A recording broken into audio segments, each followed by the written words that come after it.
Ang Lovatnet ay isang lawa sa munisipalidad ng Stryn sa Vestland County, ng Norway.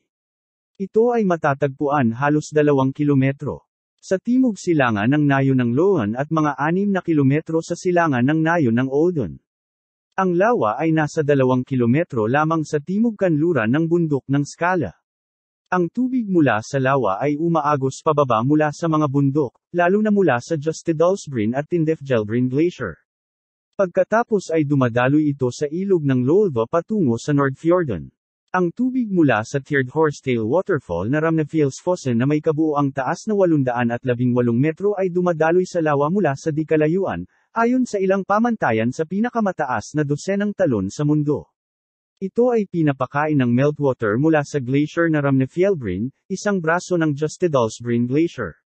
Ang mga pagguho ng lupa sa katimugang dulo ng lawa mula sa bundok ng Ramnefjellet ay nagdulot ng 2 malalaking tsunami noong 1905 at 1936. Noong 15 Enero taong 1905, isang landslide na may dami na 350,000 cubic meters ang nahulog sa lawa mula sa taas na 500 metro na bumubuo ng 3 megatsunamis ng pataas hanggang 40.5 metro ang taas.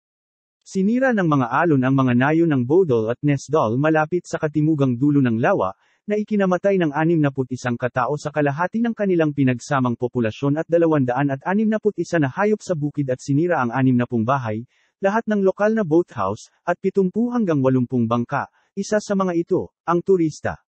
Bangkang Lud Alon ay itinapon 300 metro sa loob ng bansa ng huling alon at nawasak.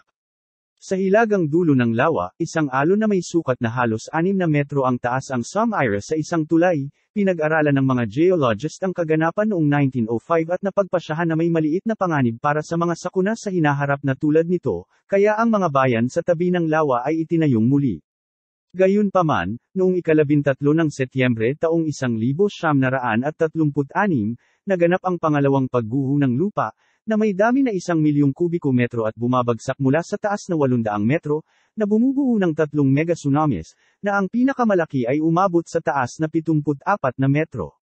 Sinira ng mga alon ang lahat ng mga sakahan sa Bodil at karamihan sa mga sakahan sa Nesdal ay ganap na naguhugas ng 16 na sakahan pati na rin ang 100 bahay, tulay, isang power station, isang pagawaan, isang sawmill, ilang hilingan ng butil, isang restaurant, isang schoolhouse, at lahat ng mga bangka sa lawa. Dinala ng mga alon ang pagkawasak ng Lud Alon sa isang karagdagang 150 metro sa loob ng bansa.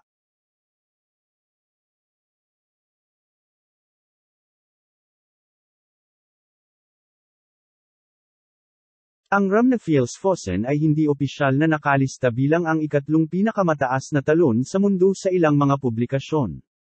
Sa kabilang banda, ang The World Waterfall Database, isang website ng mahilig sa talon, na kinabibilangan ng lahat ng menor de edad at panapanahong talon sa bansa, ay naglilista nito bilang pang-11 pinakamataas. Ang mga megatsunamis ay may kakaibang katangian mula sa mga ordinaryong tsunami. Ang mga karaniwang tsunami ay sanhi ng aktibidad ng tektonik sa ilalim ng dagat, paggalaw ng mga plate ng lupa, at sa makatuwid ay nangyayari sa mga hangganan ng plate at bilang resulta ng mga lindol at ang kasunod na pagtaas o pagbaba sa sahig ng dagat na nagpapalipat-lipat ng dami ng tubig.